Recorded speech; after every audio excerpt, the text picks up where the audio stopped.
Today, the Jewish people are celebrating the modern state of Israel's 76th birthday. But do not misunderstand. Israel, as the homeland of the Jewish people, is not 76 years old. It is 76 years young and 3,000 plus years old. I always talk to you about the redemptive geula process that the Jewish people are experiencing today, that was given an extremely painful boost due to the massacre on Simchat Torah, October 7th, 2023.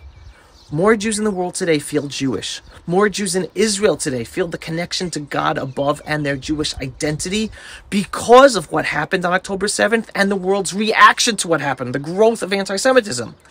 We have no clue why the horrific October 7th tragedy happened, but we can see the positive reaction of Jews all over the world to the tragedy and the anti-Semitism, and it is definitely leading us in these redemptive geula times. Do you want to see more proof that this 76th birthday is moving us forward in these redemptive geula times? Watch this Israeli television clip. הכי קל זה מהסידור. ברוך אתה אדוני אלוהינו מלך העולם, אשר קידשנו במצוותיו וציוונו על ספירת העומר. כן. היום, 19 יום, שהם 2 שבועות ו5 ימים לעומר. הרחמנו יחזיר לנו את עבודת בית המקדש למקומה במהרה בימינו, אמן. שלום לכם. The Jewish state of Israel finally has a television station that counts the omer. The counting of the omer is something that Jews are supposed to do from Passover until the holiday of Shavuot. Jews have been counting the omer for thousands of years, yet never before in 76 years of the state of Israel has Israeli television had a program that counted the omer live until today. And even more than that, the ending of the Omer prayer blessing includes a prayer that we should merit the rebuilding of the temple in Jerusalem. Can you believe that? An Israeli television program referencing our desire to rebuild our temple in Jerusalem. That is totally unbelievable. It has never been done before. And it's being done now, 76 years of our existence. It has started. It has begun. Ever since the establishment of the State of Israel, Israeli television has always been run and managed by the secular elite, always downplaying our Jewish identity and sympathizing with our enemies. Until today. We finally have a television station, number 14, that has patriotic programming, giving off a vibe of Jewish pride in all of its programming and reporting of current events. No more Israel is the bad, no more Netanyahu is bad, and their constant demoralization in all of the daily reporting, especially in the war. Finally, we have a station where Israelis can be updated on the latest news and current events, coming from a patriotic and proud Jewish perspective. This is huge! Now I want to focus on the diplomatic predicament of the Jewish state of Israel as we celebrate our 76 years young birthday. Many people say that the world is against us today, the Biden administration, our greatest ally, is against us today, and we, the Jewish state of Israel, are in a terrible predicament. So what is there to celebrate this year? Well, I want to help put things into perspective because that's what I like to do. Let's go back 76 years.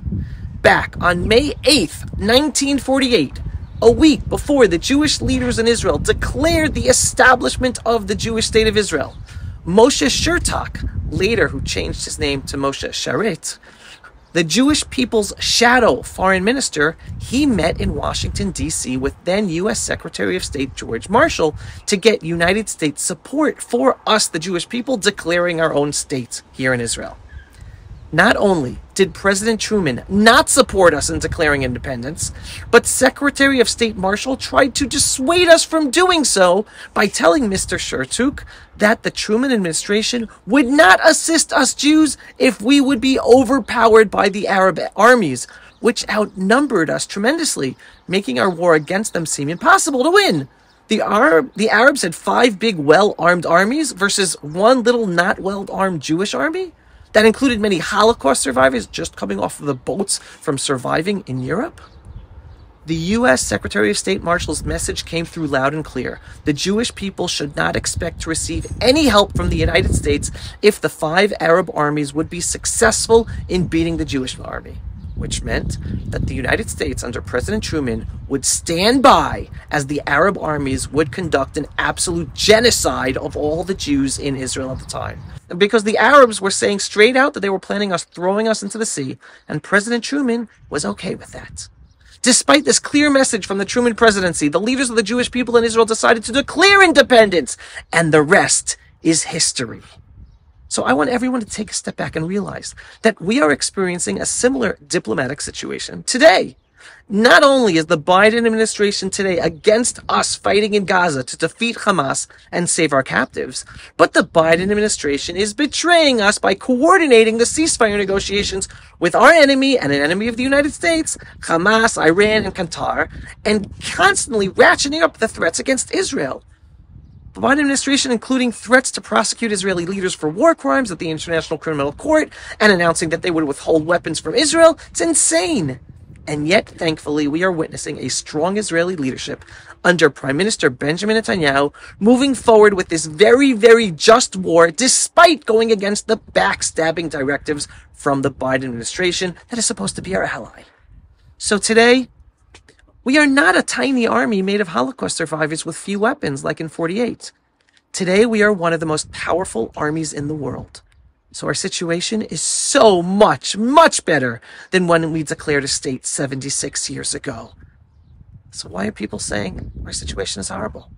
By the way, going back to history, even though we miraculously won our War of Independence in 1948, the United States did not end up developing an alliance with Israel or giving us military support until after we miraculously defeated the Arab armies after the Six-Day War in 1967. Consecutive American administrations for 19 years did not want strong relations with Israel, but yet we survived on our own, a poor country, still with a relatively weak army, without a U.S. alliance or U.S. weapons, for 19 years. Everyone must remember this history and put things into perspective. Today we are so blessed to be living here in the ancestral homeland and the Holy Land of Israel, fulfilling the prayers and dreams of our ancestors for thousands of years. We have a strong Israel, a strong army, a strong economy. Today, when a Jew says next year in Jerusalem, to live there, to be there, to live as a Jew in our ancestral homeland, it can be made true and no longer remain just a saying or a song. And those of us living here have made those words, next year in Jerusalem, come true. So with all the pain this year, following the horrific massacre of Simchat Torah on October 7th, 2023, and with 132 Jewish captives still in Gaza, many people are asking, how can they celebrate Israel's Independence Day this year? Yet I believe the question should be different. Understanding now more than ever that we have brutal, evil enemies all around us, with support from world leaders and international organizations all over the world, including the Biden administration, our ally, to, in a sense, annihilate us. How can we not celebrate, knowing how blessed we are to have our own sovereign country once again with our own army, and understanding that the alternative to not having our Jewish state is horrible? Today, more than ever, we must celebrate and show gratitude and thanks to God above for all the miracles He did for us back in 1948 and continues to do for us today. That having the modern Jewish state of Israel, despite having billions of Arab Muslims around us who want to destroy us. And to compare again to our reality back in 1948, when Jews in Israel celebrated the establishment of the State of Israel 76 years ago in 1948, hundreds of Jews in Gush Etzion, these Judean hills, were killed the day before by the Jordanian army on May 14th, taking hundreds more prisoners of war into Jordan. Hundreds of Jewish women and children were left widowed and alone on May 14th, not knowing when they would see their captive husbands and fathers again. In addition to that, already a few thousand Jews were already killed in the war when May 15th, the Jewish state of Israel was established. Understand, at the time, only 600,000 Jews lived in the country. Everybody knew someone who was either killed, and yet the Jews in the country still celebrated on May 15th and danced in the streets upon the Jewish state of Israel being declared, because they knew that the existence of the state of Israel was a heavenly gift, overcoming tremendous odds that they must celebrate and be thankful for. And that was also while the war was still ongoing, with the fear that the fledgling Jewish state of Israel would be destroyed by the continuing onslaught of 5 Arab armies. And if that was the situation then, and they celebrated our independence, then of course today we must celebrate. Our situation is so much better today. And to add an additional component to Israel's Independence Day, even though it is viewed by many as a secular holiday, it isn't. Israel Independence Day is very much a religious holiday, saying thank you to God above for all the miracles He did back in 1948, and we continue to say thank you for the miracles that He does since then, Because every single day of our existence in our holy land of Israel, surrounded by billions of Arab Muslims who want to destroy us, is a miracle. That is why we can shave our faces, even though we are in the middle of the Omer mourning period where we don't shave. That is why we say special holiday prayers like Hallel and Al Hanisim on Israel Independence Day. And with all of that, it is unbelievable that more and more Jews are waking up to strengthening their Jewish identity and their connection to our ancestral homeland, Israel, and recognizing more and more the central role that God above plays in our lives, individually and nationally. As I always tell you, we are living redemptive times. Yom Ha'atzmaut Sameach, Happy Israel Independence Day, everyone, and Am Yisrael Chai. And if you're not yet living here in Israel, what are you waiting for? Start your Aliyah plans now to return home and join us. Israel Independence Day is not celebrated by eating falafel. The best way to say thank you to God for the miracle of the modern Jewish state of Israel is by coming and living here. Then the celebration is just all-encompassing and unbelievable. So if you are not living here yet with us, what are you waiting for? We are waiting for you with open arms. Come on home. And for that, everyone, if you are not yet a subscriber to my Pulse of Israel videos or podcasts, go to pulseofisrael.com and click to subscribe for the belief-based, inspiring, politically incorrect truth you get nowhere else. And if you enjoy these videos and you want to help us get them seen by many more people, just click on the donate button every once in a while on pulseofisrael.com. With that, everyone, shalom, and thanks for watching. Pulse of Israel, frontline videos from the Holy Land. Support our work by donating today.